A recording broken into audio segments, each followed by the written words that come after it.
Assalamualaikum warahmatullahi wabarakatuh. Perkenalkan, nama saya Fikri Nugraha dengan NIM 19101020 ingin memaparkan tentang soal-soal yang sudah diberikan oleh Ibu Nisaul Hikmah, dosen mata kuliah berpikir kreatif. Baik, yang pertama ada soal jelaskan lateral thinking dari Edward de Bono, Six Thinking Heads. Berpikir lateral pertama kali dikemukakan oleh Edward de Bono, seorang psikologi asal Malta. Menurutnya, berpikir itu bukan bersifat given, namun perlu untuk dilatih agar maksimal.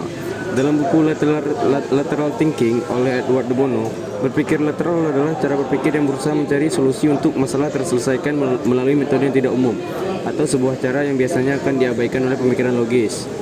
De Bono 1970 menyatakan bahwa lateral thinking is concerned with the generation of new ideas.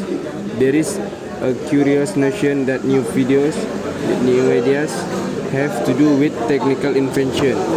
Berarti bahwa berpikir lateral adalah suatu cara yang berkaitan dengan generasi ide baru. Ada gagasan baru yang harus dimiliki dan dilakukan dalam menemukan suatu penyelesaian. Untuk menggali berpikir lateral dapat dilakukan dengan memanfaatkan solusi yang dihasilkan dengan mencari alternatif yang mungkin lari dari solusi itu. Berpikir lateral adalah berpikir di luar pola-pola yang sudah umum atau berpikir di luar pendekatan biasanya.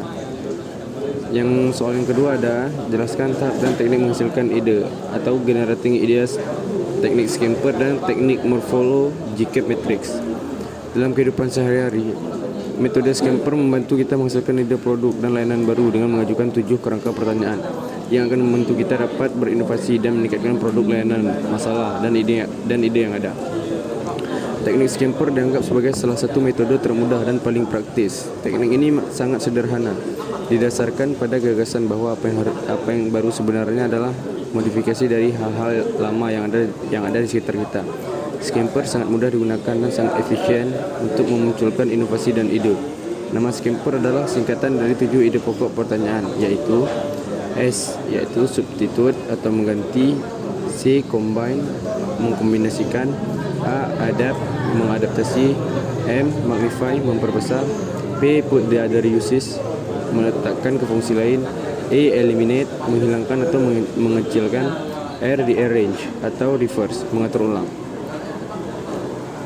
Selanjutnya ada teknik morfological matrix, sebuah teknik dalam pengorganisasian pikiran yang merujuk pada pemikiran astrofisikawan. Morphological matrix digunakan desainer untuk memvisualisasikan tujuan perancangan sehingga pesan yang ada dapat dengan mudah tersampaikan.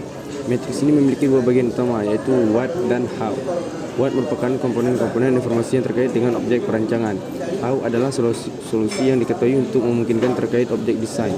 Matriks ini dapat membantu menampilkan bentukan khas, pola, gaya gambar, gaya garis, tipografi, warna, dan lain sebagainya sesuai dengan kebutuhan perancang. Dan yang terakhir ada jelaskan tahap evaluasi, panduan umum evaluasi dan evaluation checklist, build and test method. Prosedur evaluasi, langkah-langkah pokok dalam melakukan evaluasi adalah perencanaan, pengumpulan data, verifikasi data, analisis data, dan penafsiran data.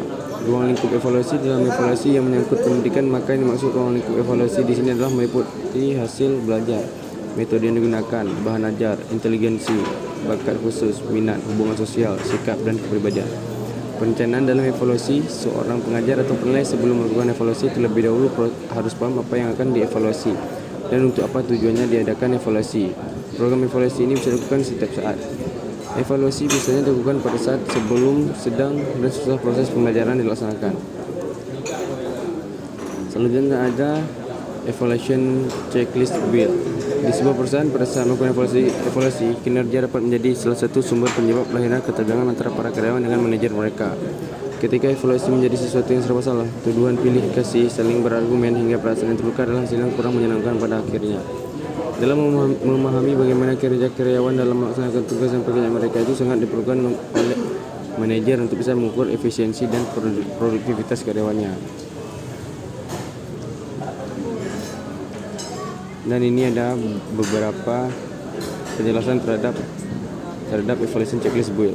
Yaitu pertama ada fokus pada tugas checklist, buat daftar calon pos pemeriksaan, mengklasifikasikan dan mengurutkan pos-pos pemeriksaan, tentukan dan sempurnakan kategorinya, tentukan urutan kategori, dapatkan ulasan awal dari daftar periksa, merevisi konten daftar periksa, menggambarkan dan memformat daftar periksa untuk melayani tujuan penggunaan, mengevaluasi daftar periksa, selesaikan daftar periksa, terapkan dan sebarkan daftar periksa, dan terakhir ada tinjau dan revisi daftar periksa secara berkala. Baik, terima kasih teman-teman yang sudah mendengarkan pemaparan soal berpikir kreatif dari saya. Lebih dan kurang saya mohon maaf. Wabillahi taufiq wal hidayah. Wassalamualaikum warahmatullahi wabarakatuh.